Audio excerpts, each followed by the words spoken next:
love puppies, or dragons, or witches, maybe boy bands, or summer camp, or parkour, then cozy up and settle in. This rainbow of stories is for you. I am giving you a preview today from This Is Our Rainbow, edited by Katherine Locke and Nicole Melleby, and the selection I am reading from is Balancing Acts by A.J. Sass. Kai stands in front of the gym's double doors. The welcome sign stares back with its familiar, multicolored letters. A new poster hangs beside it, advertising today's gymnastics meet. Kai studies it as a family of 4 approaches from the parking lot. The man reaches for the closest door. Use the other, Kai offers. That one sticks.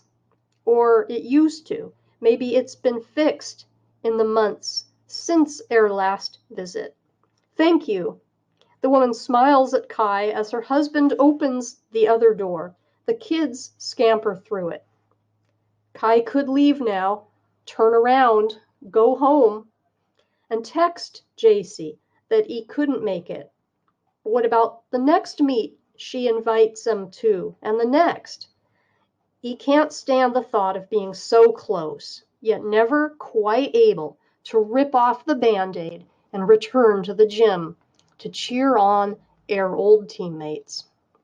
So Kai steels himself and follows the family toward the stands, shoulders rounded and hands shoved in both pockets. The gym is alive with energy as gymnasts warm up on each of 4 apparatuses. It's an electric prickle in Kai's legs each time he hears the squeak of the vault springboard, a tingle in air arms when he passes a girl swinging on the uneven bars. Kai takes a quick look around, but there's no sign anyone notices him.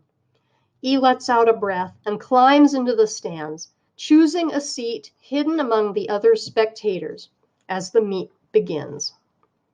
Kai's gaze skitters from one piece of equipment to another, pausing on the balance beam.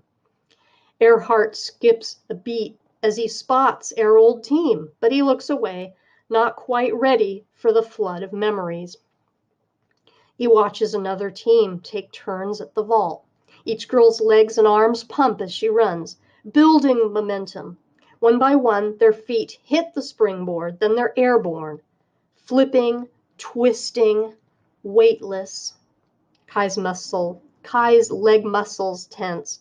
He remembers the split second when the audience fell silent, waited to see if he'd win the fight to stay upright. The proud flutter in her chest after a stuck landing, high fives from all of their teammates. A knot twists inside of him.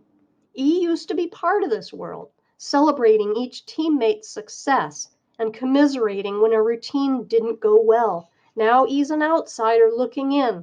The sport no longer belongs to him. The klaxon blares, tinny and loud, signaling the start of the next rotation. Across the gym, a girl swings on the uneven bars. Everyone's eyes are on her, including Kai's, as he focuses on the little bursts of chalk dust as the girl releases one bar and catches the other. Relief washes through him and the knot loosens. At least no one's watching M compete anymore, assuming E's a girl. A second klaxon blast, and E steals a glance toward a row of balance beams on the other side of the gym. A girl in a shimmery red leotard points her toes with each careful step across the narrow apparatus. People clap, but Kai doesn't move an inch. Teams circulate in the gym as the last rotation begins. Finally, Kai lets himself search for the familiar white uniforms with a sparkly blue stripe dividing them down the middle. E spots JC first as she heads toward the floor with the rest of her team. They move in unison, their steps a perfectly timed march. One by one, Kai's former teammates perform their floor routines. He claps slowly at first as Shannon executes a tricky forward tumbling pass, then faster as Dominique performs intricate choreography right on the beat of the music. By the time JC settles into her opening pose, Kai has become an active member of the audience. JC performs her routine, chest out, back arched, each movement perfectly choreographed.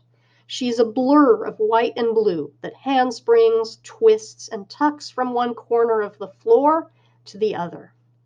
She pauses before her final pass, and the crowd seems to hold its breath. Her shoulders rise and fall, and then she's off into a roundoff. Back handspring, full twisting layout.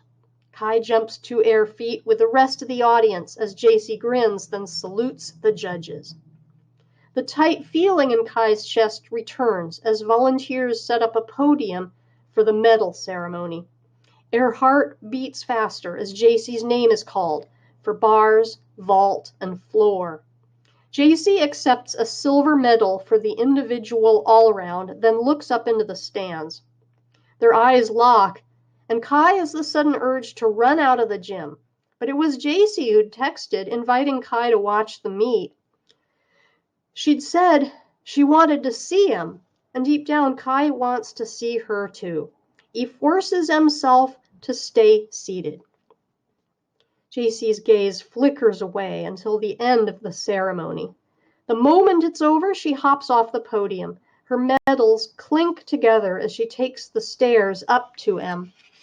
"You came!" Kai nods as she stops a couple of steps below him. "You killed it out there, Cece.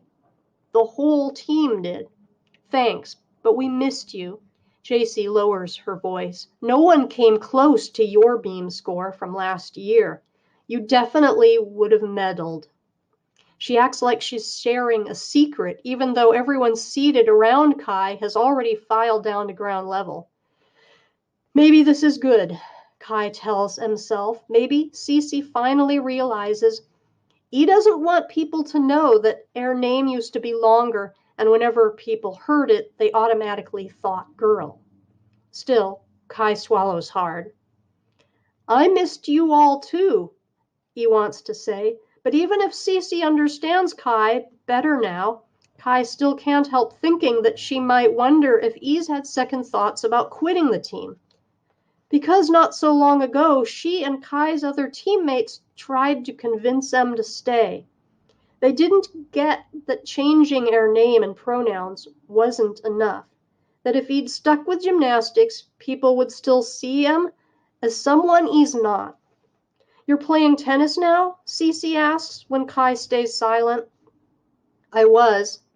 Kai quit last month, but he leaves that part out. Now I'm taking a digital art class." "That sounds cool." "It is. It's not even close to gymnastics, but at least the kids in the air art class don't get arranged by gender." Kai pushes the thought away and studies Cece. She slicked her hair back into a tight ponytail with glittery hairspray and bouncy curls. Right before the medal ceremony, she slid on athletic pants and her team jacket, but a hint of leotard remains visible above the jacket's zipper. He slouches at the thought of wearing that uniform again, grateful that her baggy t-shirt hides her chest. If only there were a way to be part of the team without sending everyone the wrong message. Kai knows there isn't.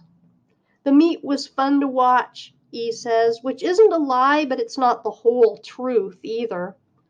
"Especially your floor routine. That final pass, Cece, just wow. I didn't even know you were working on a full twisting layout."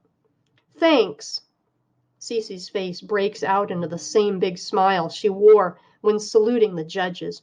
"Coach started me on it this spring after you know." Another twinge.